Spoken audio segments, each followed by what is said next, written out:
Good evening. The past is a foreign country. They do things differently there. I'm not the first person to say that, but the global and Australian economies were very different 40 years ago. I spent the 1970s following the advice of Robert Louis Stevenson. He said that youth is the time to go flashing from one end of the world to the other, to try the manners of different nations.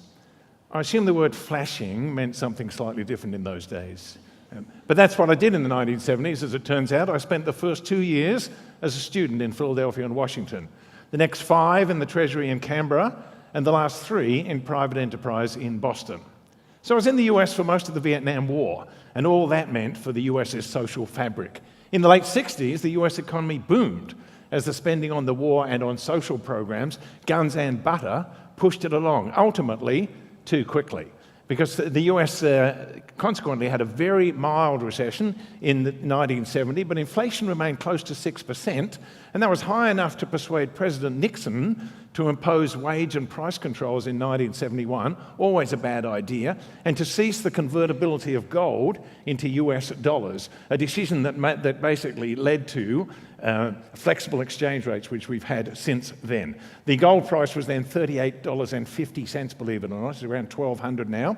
So now we have this era of floating exchange rates, which have made a world of difference to the way economies behave and interact. Back in Australia, the economy was entering a far more turbulent era than in the 1960s, when it typically grew by close to 5% annually, with unemployment and inflation both very low. Now, we think of 3% growth as reasonable. Why the slowdown? Because productivity growth is lower now. And that's a real paradox, is it not, given the apparent proliferation of technology? But it's true. On my return to Australia in 1972, I bought my first house in Canberra for $22,000. The early to mid-70s were, of course, dominated by the Whitlam years. Many will have strong views as to whether they were the best thing to happen to Australia or the worst. But one thing you can be sure of, the Whitlam government certainly wasn't strong in economics. Programs were implemented with little regard to cost, and public sector wages were increased rapidly, which led to rapid wage increases elsewhere. And I have a vivid recollection of the Treasurer, Frank Crean, on budget night, standing up and announcing a planned increase in government spending of 46%, and that was just in the first year. Poor Frank eventually lost his job. He was replaced by Jim Cairns, who also didn't last long. One of Jim Cairns' problems was the widespread belief that a woman in his office, Junie Morosi, wielded too much power for an unelected official. We should be grateful that sort of thing can never happen these days. Inflation exploded around the world in 1974-5 as OPEC used its market power for the first time. Food prices also exploded at the time, due mainly to an El Nino event, and the global economy was plunged into severe recession, and we couldn't escape.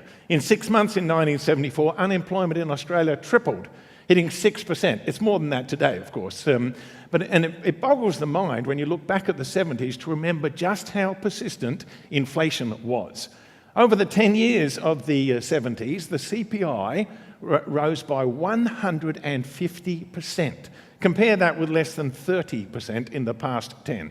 In late 1976, I sold my first home for $35,900 prior to returning to the US at my wife's behest. I took my worldly wealth to the bank on a Friday, and I was told that it would be transferred to a US bank on the Monday. That was the weekend when Malcolm Fraser devalued the Australian dollar by 17.5%. That's what happens when you use fixed exchange rates. When they do change, they change big. Thank you, Malcolm Fraser, for that hit to my wealth. Back in the US, the last years of the 1970s were enlivened by OPEC 2, when the oil price tripled to more than $40, leading to another global recession. And it was also, there was a new approach to monetary policy in the US, which led to wild gyrations in their cash rate, which at one stage hit 22%. It's close to zero today. Now, there were many other differences between economies then and now. Manufacturing employment in the early 70s was probably twice what it is now, but its decline was inevitable. China was mentioned occasionally as a political entity, but never as an economic one. But we didn't need it. By the late 70s, 40% of our exports went to Japan, which was set to grow at supernormal rates forever. That didn't happen.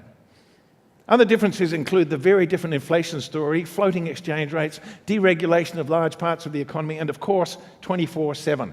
Recall that in the 70s, travel was booked with agents, that pay was distributed in cash, that there were no mobile phones, no ATMs, very few credit cards, that the shops closed at 12 noon on Saturday, unless you're in Hobart when they didn't open on the weekend. There was no decent coffee and much less ethnic food. But many of us would give all of these things up to be back in the 1970s. And for one very simple reason: we were younger. But what have economists learned in the past 40 years?